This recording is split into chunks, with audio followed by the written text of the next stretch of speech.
তো চর্চা হচ্ছে 12th ফেল মুভিটি নিয়ে। এই মুভিটি এখন কেন এত চর্চায় রয়েছে? চর্চায় এই মুভিটি এখন রয়েছে এই জন্যই যে এই মুভিটি রিসেন্টলি ওটিটিতে রিলিজ পেয়েছে। এই মুভিটি এর আগের বছর কিন্তু অনেকেই সিনেমা হলে গিয়ে দেখেছে। মুভিটির কালেকশনও অনেকটাই করেছে। কিন্তু এখন চর্চায় আসার কারণ হচ্ছে এটাই, এই মুভিটি এতটাই সবার ভাল লেগেছে যে যারা সিনেমা হলে গিয়ে মুভিটি দেখেছিল না, তারাও কিন্তু ওটিটিতে মুভিটি পেয়ে সবাই দেখে নিয়েছে। আর সবারই মুভিটা খুবই ভাল লেগেছে, তাই তো চর্চা হচ্ছে।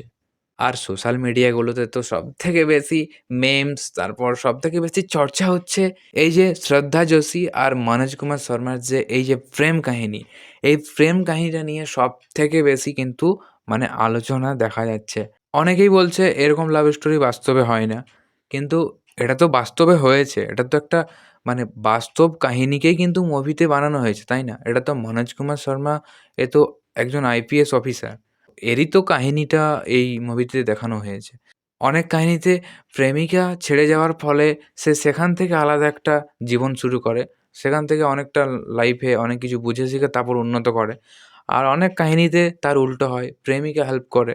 এই কাহিনীটা পাবলিকের মনে এই জন্যই ঝড় তুলতে পেরেছে যে এই কাহিনীটা বাস্তবে সুন্দর, এবং এই যে একটা মানে কি বলবো 12th ফেল করে এইরকম একটা জায়গা থেকে আইপিএস অফিসার হওয়া, এই যে একটা এত বড় এক্সাম ইউপিএসসি, এত বড় একটা এক্সাম, এই এক্সামটা তো সহজ নয়। যেটা এত স্ট্রাগল করে এত বড় ওপরে ওঠা, এটা তো সহজ নয়। এটা এই যে করে দেখানোটা, এটা মানে আমাদের সবার মন এই জন্যই ছুঁয়ে নিয়েছে যে এই মুভিটাতে না কিছু একটা মানে কি বলবো কথা রয়েছে, যেটা সবার মন ছুঁতে পেরেছে। 12th ফেল মুভিটিতে মনোজ কুমার শর্মা তার ভালোবাসা পাওয়ার জন্যই কিন্তু শুধুমাত্র এই যে এত বড় একটা অফিসার হলো এটাই নয়। সমাজে গরিব মানুষদেরকে শিক্ষিত করে সঠিক উদ্দেশ্যে নিয়ে যাওয়া, এই যে এই লক্ষ্যগুলো তার মধ্যে রয়েছিল, সেই লক্ষ্যগুলো কিন্তু মুভিটিতে এই শ্রদ্ধা যোশী তার প্রেমিকা এনে দেয়নি। তার আগে থেকেই এসেছিল।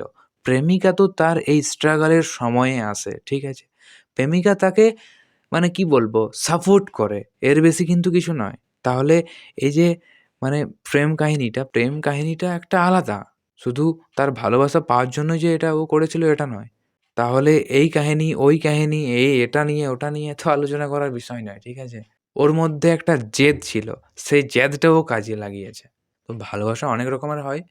এই ভালোবাসাটা হয়তো যার সাথে যেমন মিলিয়ে যায় সে সেরকমভাবে নিচ্ছে, তাই সে সেরকমভাবে এটা মানছে। কিন্তু মনোজ কুমার শর্মার যে এই গরিব মানুষকে নিয়ে চিন্তাভাবনা, গরিব মানুষকে মানে শিক্ষিত করে এগিয়ে নিয়ে যাওয়া, এইরকম একটা তো একটা ব্যাপার আছে না মুভিটাতে? এই মুভিটা এই যে কাহিনীটা, এই কাহিনীটা মুভিটাতে কিন্তু খুব ভালো। তো এগুলোই তো মানে সাধারণ মানুষের বা মানে কি বলবো এই গরিব মানুষদের যারা এই মুভিটা দেখেছে সবারই মনটা ছুঁয়ে নিয়েছে, ঠিক আছে? তো 12th ফেল মুভিটি কে দেখেছো? কেমন লেগেছে? তা অবশ্যই সবাই কিন্তু কমেন্ট করে জানাও। আমার তো খুবই ভালো লেগেছে। আর মুভিটি এখনও যারা দেখোনি, যারা মুভি দেখতে মানে কি বলবো ইচ্ছুক, মুভি দেখতে পছন্দ করে, তারা অবশ্যই 12th ফেল মুভিটিকে একবার দেখো, ভাল লাগবে।